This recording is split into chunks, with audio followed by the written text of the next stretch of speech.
चलिए आज का स्वाध्याय हम गुरु वंदना से स्टार्ट करते हैं। सबसे पहले हम गुरु वंदना करेंगे। ओम गुरुर्ब्रह्मा गुरुर्विष्णु गुरुर्देवो महेश्वरा गुरुर्साक्षात् परब्रह्म तस्मै श्री गुरुवे नमः। तस्मै श्री गुरुवे नमः। ओम भूर्भुवः स्वः तत्सवितुर्वरेण्यं भर्गो देवस्य धीमहि धियो यो नः प्रचोदयात्। चलिए आज का हमारा टॉपिक है अम, भोजन का परिमाण। हम पढ़ हम अब पढ़ते हैं। भोजन के पदार्थों की उत्तमता तथा शुद्धता के साथ इस बात का भी ध्यान रखना आवश्यक है कि उनको उचित परिणाम परिमाण में ग्रहण किया जाए। शक्ति से अधिक परिमाण में खाई गई प्रत्येक चीज, चाहे वह कैसी भी उत्तम और लाभकारी क्यों न हो, हानि पहुंचाती है। इसमें गुरुदेव कहते हैं कि हम भोजन करते हैं तो भोजन का भी एक परिमाण रहता है। अगर हमने हमारे पेट में हम मतलब जितनी हमारी जितना हमारा परिमाण रहता है,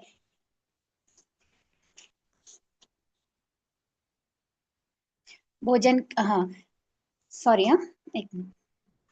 गुरुदेव कहते हैं कि भोजन हमको उतना ही करना चाहिए जितना कि हमारे पेट के लिए, स्वास्थ्य के लिए अच्छा रहता है।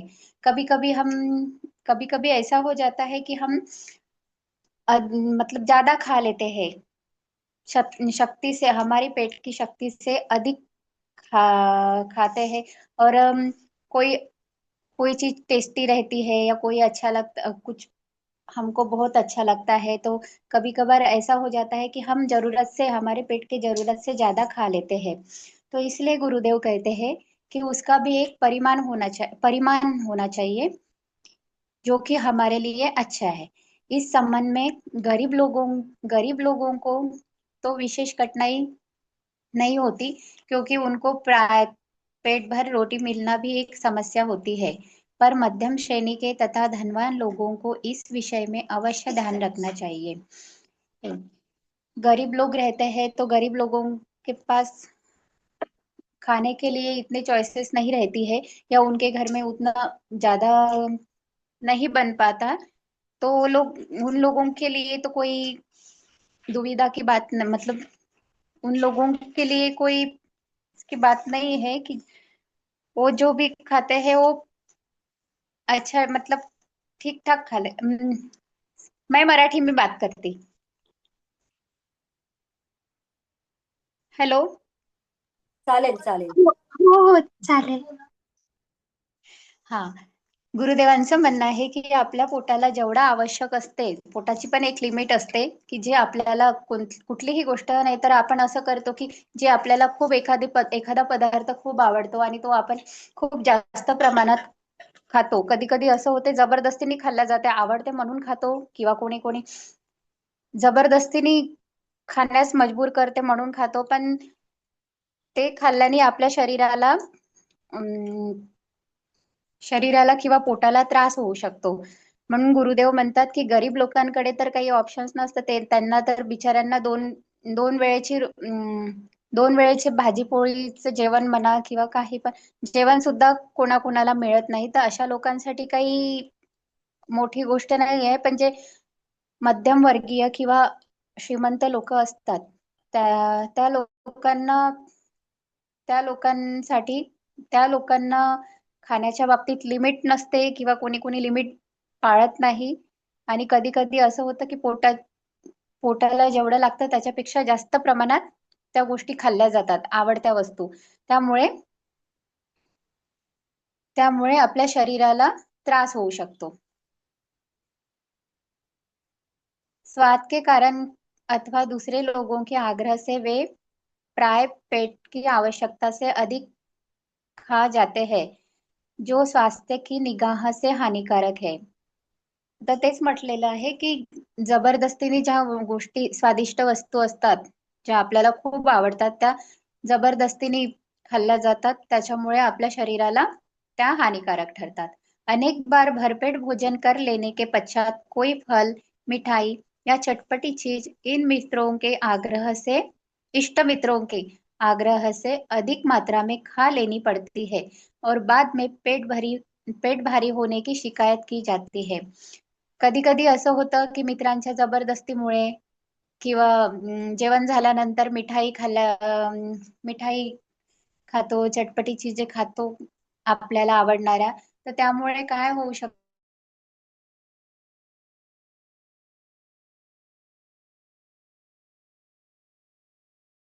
ऍसिडिटी, अशा गोष्टींचा सामना आपल्याला करावा लागतात. वॉमिटिंग होतात, पोटात दुखतं.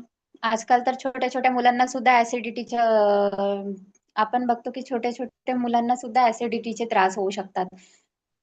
त्यामुळे जेवढा आपल्या पोटाचा परिमाण आहे तेवढंच लिमिटमध्येच जेवण केलं पाहिजे.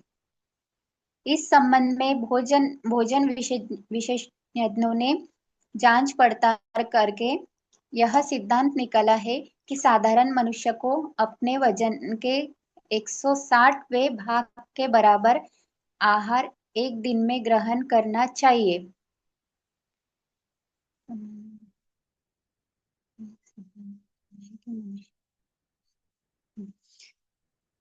गुरुदेव म्हणतात की भोजन भोजन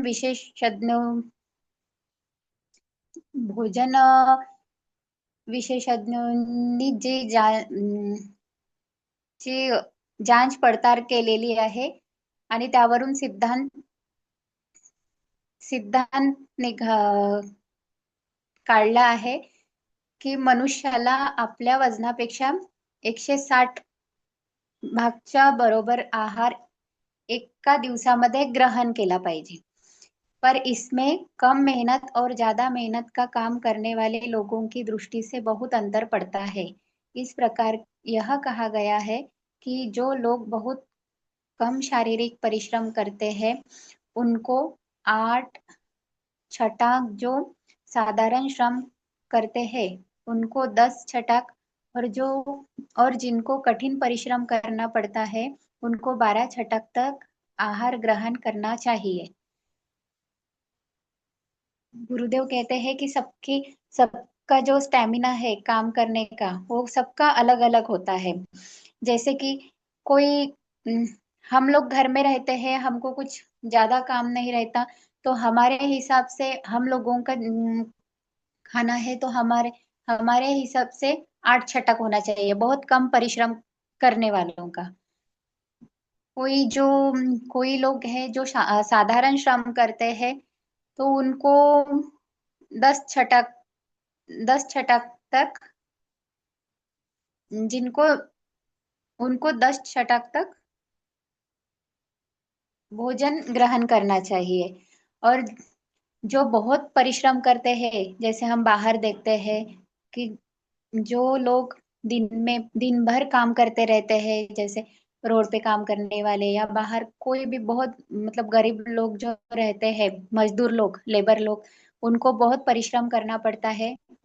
तो उनके लिए उनके लिए 12 छटक उनको 12 छटक आहार ग्रहण करना चाहिए, क्योंकि उनकी जो पचन क्रिया रहती है वो काम कर तो उनके शरीर में अम, वो जो परिश्रम करते हैं दिन भर, तो उन्होंने ज्यादा भी आहार खा लिया तो उनका कैसे पच जाता है श्रम करते करते.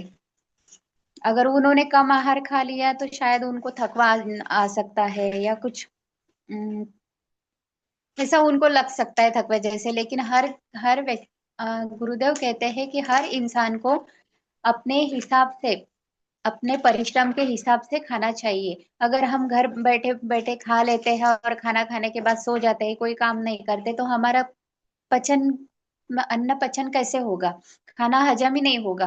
वो तो फिर तो हम बीमार पड़ जाएंगे, नई नई मुसीबतें लेके बैठेंगे. ठीक है.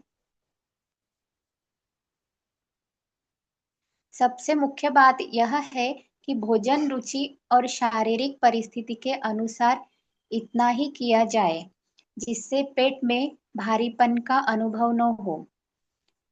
यहाँ पर गुरुदेव कहते हैं कि सबसे बड़ी बात है रुचि और शारीरिक परिस्थिति के अनुसार ही मतलब अपनी रुचि रुचि मतलब है जो हमको अच्छा लगता है तो उस हिसाब से और शारीरिक परिस्थिति के अनुसार से उतना ही खाना खाना चाहिए जिससे खाने के बाद हमको भारी पेट का अनुभव न हो। हमारे पूर्वजों का यह कहना बहुत बुद्धिमत्ता पूर्ण था कि भोजन की थाली पर से तभी उठ जाए जब एक रोटी की भूख शेष रहे।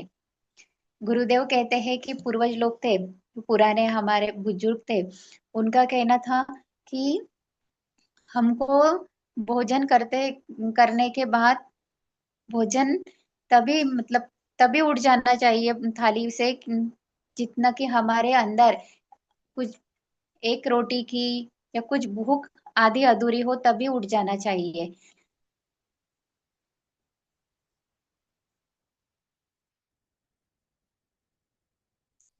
इसके विपरीत जो लोग स्वाद या लालचवश एक रोटी ज्यादा खाने की लालसा रखते हैं, वे अपने पेट और स्वास्थ्य के साथ अन्याय करते हैं और फल स्वरूप बीमारी का दंड भुगतते हैं। देखो, अगर हम एक रोटी की भूख पेट में रखकर उठ जाते हैं थाली से तो वो हमारे शरीर के लिए अच्छा होता है। अगर हम लालच करते हुए और थोड़ा सा खा लेते हैं, पेट नहीं भरा और थोड़ा सा खा लेते हैं चलो ये अच्छा लग रहा है तो और मांग लेते हैं या खा लेते हैं, तो ये कैसे हमारे खा तो लेते हैं लेकिन उसके बाद जो हमको भुगतना पड़ता है तो बीमारी का स्वरूप होता है। वो हमारे शरीर के लिए अच्छा नहीं रहता। फिर हमको ही भुगतना पड़ उसका दंड हमको ही भुगतना पड़ता है। नेक्स्ट पॉइंट, स्वास्थ्य हितकारी भोजन। जब हम मनुष्य के स्वाभाविक और हितकारी भोजन पर विचार करते हैं तो अंत में इसी निष्कर्ष पर पहुंचते हैं कि दूध, फल, मेवा ही मनुष्य का सर्वोत्तम भोजन है। देखो, अभी गुरुदेव ने यहाँ बताया है कि हितकारी भोजन क्या है। ये तो हम सभी जानते हैं लेकिन खाते बहुत कम है। गुरुदेव कहते हैं कि दूध, फल, मेवा ही मनुष्य का सर्वोत्तम भोजन है। इनमें इनमें न तो किसी प्रकार की हानि की आशंका रहती है और न ये बेमेल अथवा प्रकृति विरुद्ध होते हैं। ये जब हम दूध खाते हैं, मेवा फल खाते हैं तो हम ये सबसे अच्छा भोजन है ऐसा कहा गया है। इससे ना ही कोई हानि होती है या ना ही ये प्रकृति के विरुद्ध है। सब प्रकार के फल देखने में भी सुंदर, आकर्षक और निर्दोष जान पड़ते हैं, जबकि मांस, मछली, अंडा आदि जैसे पदार्थ हम देखने में घृणित लगते हैं और खूब पकाए, भुने या तले बिना उनको जबान पर भी नहीं रखा जा सकता। देखो, हम जब दूध पीते हैं या फल या मेवा खाते हैं तो ये हमको क्या करना पड़ता है, ये हम ऐसे ही खा सकते हैं। देखने में भी अच्छे रहते हैं, खाने में भी अच्छे रहते हैं और स्वास्थ्य के लिए भी रहते हैं। लेकिन बाकी तुलना में देखो तो जैसे मांस, मछली, अंडा, ये जो नॉन वेजिटेरियन फूड है, इनको तो बहुत पकाना भी पड़ता है, भुनना पड़ता है, तलना पड़ता है। बिना उसके बिना उसको ये सब करने के बगैर उस उनका स्वाद नहीं अच्छा लगता। और ऐसे खा भी नहीं सकते, देखने में भी बहुत मतलब घिन आती है, ऐसे फूड है ये। पर पर वर्तमान परिस्थिति में इसकी सलाह देना केवल आदर्श चर्चा ही की जा सकती है। जब संसार के एक बड़े भाग में और विशेषता अपने देश में करोड़ों व्यक्तियों को सूखी रोटी भी पूरी मात्रा में मिल सकना कठिन हो रहा है और दूध, मेवा आदि अधिकांश जनता के लिए स्वप्न बनते जा रहा है, तब उनका इच्छानुसार मात्रा में पा सकना मात्रा में पा सकना एक काल्पनिक ही हो सकता है। गुरुदेव कहते हैं कि आजकल इस परिस्थिति में ये जो बातें हैं सब ये आदर्श आदर्श की बातें बन चुकी है। संसार के एक बड़े भाग में, विशेषतः अपने देश में, करोड़ों व्यक्तियों को सूखी रोटी भी पूरी मात्रा में मिलने, ऐसे बहुत सारे लोग हैं कि जिन लोगों को एक वक्त की रोटी भी नसीब नहीं हो सकती, मिल नहीं रही है। हम तो बहुत सुखी है, हमको दो टाइम की रोटी नसीब में, हमारे नसीब में है, या अच्छे से जीवन बिता रहे हैं। लेकिन देश में देखा जाए तो करोड़ों व्यक्ति ऐसे हैं कि जो खाली पेट सो जाते हैं, ऐसे सड़कों पर घूमते रहते हैं सिर्फ एक रोटी के लिए। तो ऐसे लोगों को एक टाइम की रोटी भी नहीं मिलती, तो ये उनके लिए दूध, मेवा, ये सब फल वगैरह, ये सब तो उनके लिए बस एक स्वप्न ही है।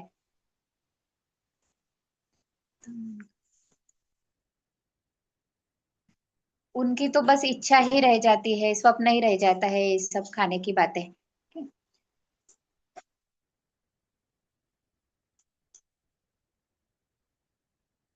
तो भी तो भी साधारण एक मिनट, एक मिनट, हाँ।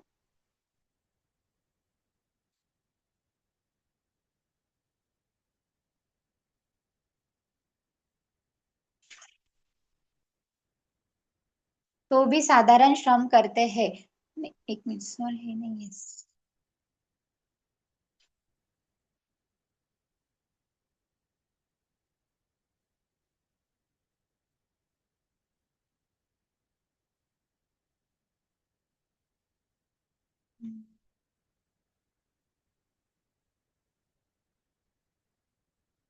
तो भी अपने स्वास्थ्य की रक्षा और बीमारियों के आक्रमण से मुक्त रहने के लिए हमको हिताहार और मिताहार के सिद्धांत को अवश्य ही समझना और पालन करना चाहिए। यह एक ऐसा जीवन मार्ग है जिस पर चलकर हम प्रत्येक दशा में अपनी वर्तमान अवस्था में बहुत कुछ सुधार कर सकते हैं। गुरुदेव कहते हैं कि कुछ लोगों को जो जिनको खाना नहीं मिल पाता है, उनके लिए तो ये जो फलाहार है या दूध है, या मेवा वगैरह है, ये सब तो बस उनके लिए ख्वाब में देखने वाली बातें हैं, उन लोगों को नहीं मिल पाता। इसीलिए कभी कभी ऐसा हो जाता है कि उन लोगों को जो आता है उनके हाथ में, वैसा उनको खाना पड़ता है।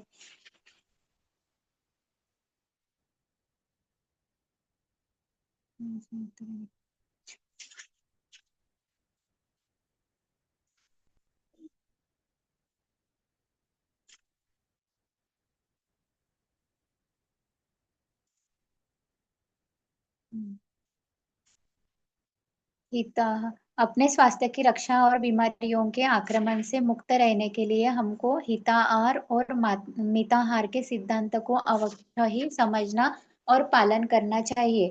एक यह एक ऐसा जीवन मार्ग है जिस पर चलकर हम प्रत्येक दशा में अपनी वर्तमान अवस्था में बहुत कुछ सुधार कर सकते हैं।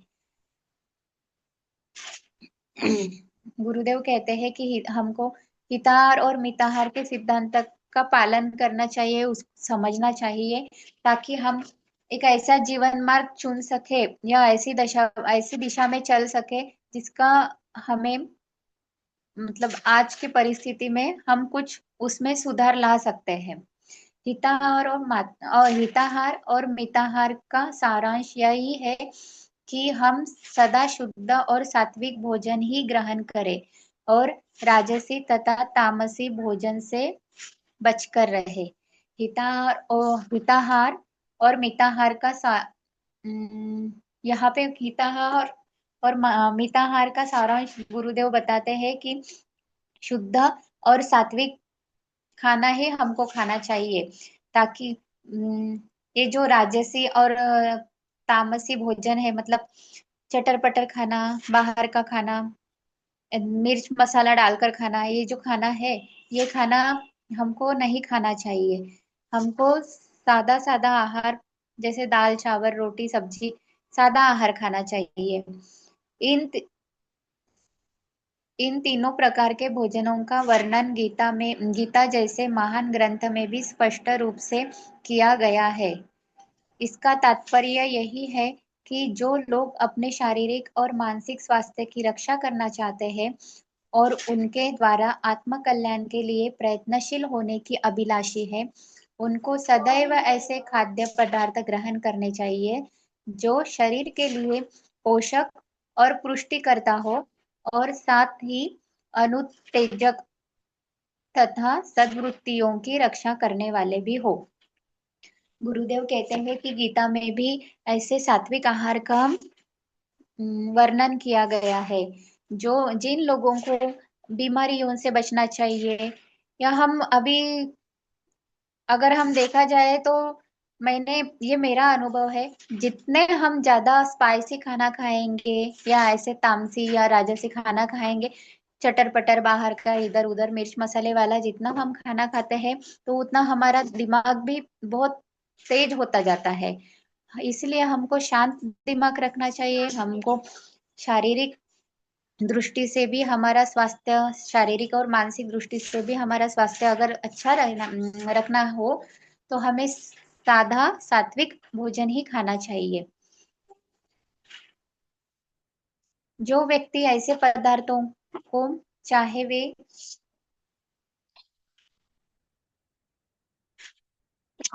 सॉरी जो व्यक्ति ऐसे पदार्थों को, चाहे वे कितनी कीमती हो या सस्ते दामों के हो, यथासंभव प्राकृतिक रूप में रखते हुए उचित मात्रा में ग्रहण करेगा, वह सुखी और संतुष्ट जीवन व्यतीत करने में समर्थ हो सकेगा।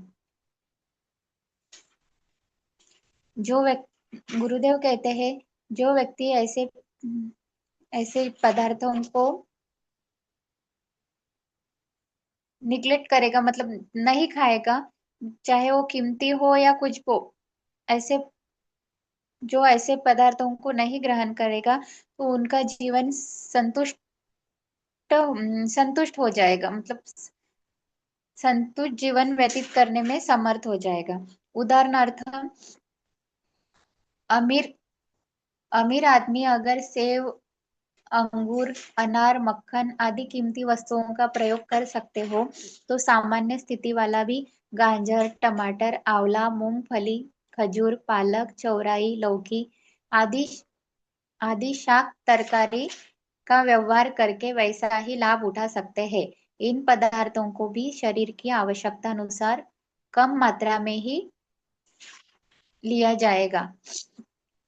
गुरुदेव कहते हैं कि जो लोग कोई साधारण लोग, जो बहुत जिनकी परिस्थिति नहीं होती मेवा खाने की, फल खाने की, दूध ताक वगैरह ऐसे कीमती चीजों की, फल मक्खन वगैरह ऐसे घी खाने की जिनकी परिस्थिति नहीं होती, जो नहीं ला सकते अपने आमदनी से, तो वो लोग जो फल जो सब्जियां रहती है, जैसे गाजर, आंवला, टमाटर, मूली, ये सस्ती चीजें खाकर भी उसको तड़का देकर भी खा सकते, तड़का देकर सादा आहार खा सकते हैं, तो वो भी उतना ही लाभ उठा सकता है जितना कि हम ये मेवा खाकर या बाकी कीमती चीजें खाकर उनको जो लाभ मिलता है, वही लाभ ये सब्जियां खाने से भी उन लोगों, गरीब लोगों को मिल सकता है। मुख्य बात पदार्थों की बहुमूल्यता अथवा अधिकता नहीं है, वरन जिह्वा को अपने वश में रखकर उनका उचित रूप से उपयोग करने में है। इसका प्रकार सामान्य पदार्थों से भी इतना जीवन तत्व प्राप्त किया जा सकता है कि मनुष्य स्वस्थ और सुखी जीवन व्यतीत कर सकता है। गुरुदेव कहते हैं कि बात कम कीमत वाली या ज्यादा कीमत वाले वस्तुओं की नहीं है। उन ये तो हमारे जीवा के चोचले रहते हैं कि हमको नहीं, टेस्टी खाना चाहिए, जो टेस्टी लगता है वही हम खाते हैं, हमारे मुंह में जो अच्छा लगता है उसी मतलब उससे ही पेट भरेगा, ऐसे हमने सोच के रखा है, ये ठान के रखा है। लेकिन ऐसा नहीं करना चाहिए। जो जीवा के चोचले देखता है तो वो तो फिर बीमारी पड़ना है उसको, तो बस सादा आहार तो कभी अच्छा लगेगा ही नहीं। इसलिए हमको हम अप, हमको कंट्रोल करना चाहिए, अपने जीवा पे कंट्रोल करना चाहिए कि हमें ये मतलब जो कुछ ऐसी चीजें हैं जो बाहर का खाना या स्पाइसी खाना है वो हमें अवॉइड करना चाहिए। हम अगर हम ये सब करते हैं तो हमारा जीवन मतलब प्रत्येक मनुष्य का जीवन शारीरिक और मानसिक तरह से हम स्वस्थ पा सकते हैं। यहाँ कीमत का कोई मूल्य नहीं है। नेक्स्ट पॉइंट, भोजन के सामान्य नियम, देश भेद, जाति भेद, पेशों के अंतर और अभी मनुष्यों अभी की। सिर्फ 10 मिनट बचे हैं, इतना टॉपिक ही करते हैं। आगे का हम अच्छा, कल कंटिन्यू कर लेंगे। ठीक है ना, चलेगा। हाँ, मीटिंग अभी बंद हो जाएगी ना, तो अभी हमने आप जितना पढ़ा है उसको डिस्कस कर लेते हैं, मतलब एक बार रिवाइज कर लेते हैं ठीक है, ठीक कि है, ठीक उसको है। क्या पढ़ा है। मैं बोलूँ? हाँ हाँ, बोलो। तो मेरे हिसाब से दीदी ने तो आज बहुत अच्छा स्वाध्याय किया। तो मेन वो मैं वो हिताहार और मिताहार इसके ऊपर थोड़ा बताऊंगी। इसका मिताहार हिताहार, हाँ हाँ, मैं उसी उसी को थोड़ा मैं बताना चाहती हूँ कि हिताहार, हित, हित का मतलब होता है फायदा, हमारे फायदे के लिए जो होता है। और हिताहार क्या हो गया? वो भोजन जो हमारे फायदे के लिए हो, यानी जो अच्छा हो, शुद्ध हो हमारे शरीर के लिए। और उसी तरह मिताहार, मित का मतलब होता है सीमित, यानी कि लिमिटेड, बैलेंस्ड, जो बैलेंस्ड डाइट जिसको हम कहते हैं। तो हिताहार हो गया हमारा फायदेमंद, हमारे अच्छे के लिए। और मिताहार बैलेंस डाइट, उस वो फॉलो करने के लिए हमें गुरुदेव बता रहे हैं। हम्म। यानी बैलेंस डाइट में क्या आता है? भूख से, हमारी जितनी भूख है उससे थोड़ा सा कम खाना, और उतनी ही मात्रा में खाना जितना हमारे शरीर को आवश्यक है, अच्छा। उतना ही खाना। तो इस सिद्धांत को हम जब फॉलो करेंगे तब हम आज आधे से ज्यादा बीमारियों से ऐसे ही दूर हो जाएंगे। उसके सॉरी बाद मुझे हमें, ना। नहीं कोई बात नहीं, इसीलिए तो हम सब जुड़ते हैं कि एक दूसरे, अगर मतलब एक दूसरे को हम डिस्कस करके बुक्स को पढ़ पाए या समझ पाए क्या लिखा है। हम्म, तो मेरे साथ भी होता है। तो ये और फिर आगे बता रहे। पढ़ के ही स्वाध्याय कर रही हूँ। मैंने अब पढ़ा भी नहीं इसको। आज बहुत दिन, शेड्यूल बहुत बिजी था आज का। और कल मेरा पॉसिबल नहीं था, इसलिए मैंने दीपाली दीदी को कहा कि आज कर लेती करके। सही है। वो होता ही है, टाइम तो नहीं मिल पाता, तो इसलिए हम इस स्वाध्याय के माध्यम से कम से कम बुक पढ़ते हैं। तो आगे गुरुदेव इसमें बताते हैं कि भोजन के 3 प्रकार होते हैं, जैसे हम भी जानते हैं, सात्विक, राजसी और तामसिक। तो सात्विक भोजन में जो शुद्ध, ताज़ा और लाइट होता है, जैसे फल, सब्जियां, दूध, वो सब सात्विक में आ जाएगा। तो वो खाने से क्या होता है? हमारे मन को शांति मिलती है और हमारा शरीर स्वस्थ रहता है। और जबकि जो राजसिक भोजन है, ये बहुत थोड़ा सा तीखा, चटपटा, तला भुना, वो इस तरह के जो भोजन होते हैं, मतलब स्पाइसी वाले, वो हम जब खाते हैं तो हमारे बॉडी में बेचैनी पैदा करता है, थोड़ा तनाव पैदा करता है। और हम हमेशा थोड़ा सा ऐसे एक्साइटेड रहते हैं, हर चीज़ को लेके थोड़ा टेंशन लेने लगते हैं। हाँ। और वही तामसिक भोजन क्या होता है? बासी खाना, मांस, मदिरा, यानी कि हम्म, अल्कोहल और मांस मच्छी खाना, ये तामसिक में आता है और वो हमारे शरीर में आलस और बीमारियां पैदा करता है। तो हम्म, ये तीन भोजन के बारे में हमारे भगवत गीता में दिया गया है। हाँ। तो आज हमने सब यही पढ़ा समझा नहीं कि सके हम। हाँ, तो अभी सिर्फ 3 मिनट बचे, किसी को और कुछ बताना है तो प्लीज बता सकते हैं। पूछना था। हाँ दीदी। कल समरी होगी क्या इसकी? ये खत्म होगी ना किताब अभी? नहीं, एक पॉइंट है। नहीं, ये एक पैराग्राफ बचा है, भोजन के सामान्य, एक पैराग्राफ बचा है। अच्छा, एक ही बचा है ना? हम्म। हम्म। दीपाली दीदी, आप कल लेने वाले हैं क्या स्वाध्याय? हाँ, कल ही लेती हूँ क्योंकि फ्राइडे को तो फिर हम लोग ज्वाइन नहीं कर पाएंगे ना, कोई छुट्टी नहीं, रखनी पड़ेगी। तो फ्राइडे को